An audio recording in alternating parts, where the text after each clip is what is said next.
So right here, you'll see that we have a bunch of gouges going on. That's because I have split from the bolt holes outward. Everywhere there's a gouge, that was cracked almost all the way through, or cracked all the way through. Like these two on the outside edges, cracked all the way through. All of those cracked all the way through, but then faded out toward the ends and didn't make it all the way through. So we're gonna weld up all of that. I'm gonna do multiple passes. I'm gonna get that all up to level.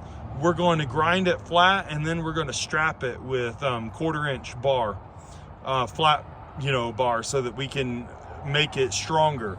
I broke 2/3 of the weld around, and that's a fully welded plate. That's not gusset welded or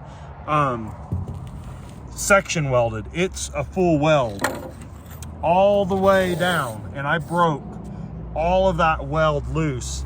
He finished cutting down here. Michael finished cutting down there because it was still attached.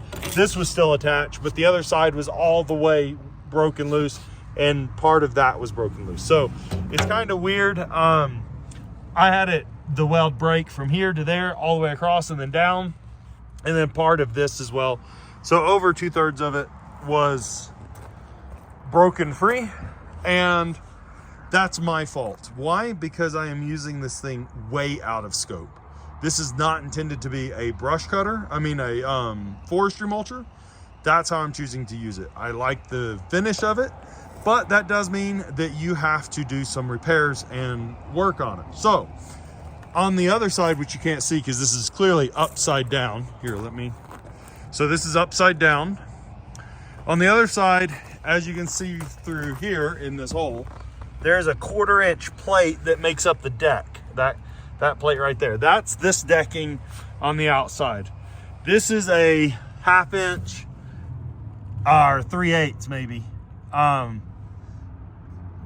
gusset that they've put in there. And so I've got to flip this over and do some welding on the top. Also, I split the front piece here, and it cracked all the way. It's broken all the way through to the underside. So that split and opened up a good 1/8 of an inch at the front, and I'm having to weld that in once again. Going to grind it smooth and then re-weld over the top of it and finish all that off. And that is going to be what we do with this. Now, if you're wondering a little bit about this device, how it's built and whatnot, here's your attachment plates for the attachment pins to go through. So they're really robust. Nice 1/2 inch stuff that they're using, sandwiched together, welded, reinforced, all nice plate. It's held up really, really well. Here is the blade carrier, and this bolts to the bottom of the pump that's over there, and that's the hydraulic high flow pump for my machine, which is up to 40 GPM, I think. So this one goes 35 to 40 or something like that, or 42, I can't remember. So that works on mine, which is 37, and it has this cast bearing collar that mounts and bolts, and yeah, that's kind of what goes in that hole there. So the bottom section of that there would be sticking upward through this, and that would be sitting on top of the deck, bolted down.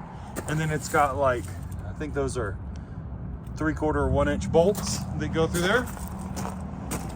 And then here, this is the top side of the arm, and this would slip over that piece that I just showed you, and then all those bolts go into it. So that's what we've got.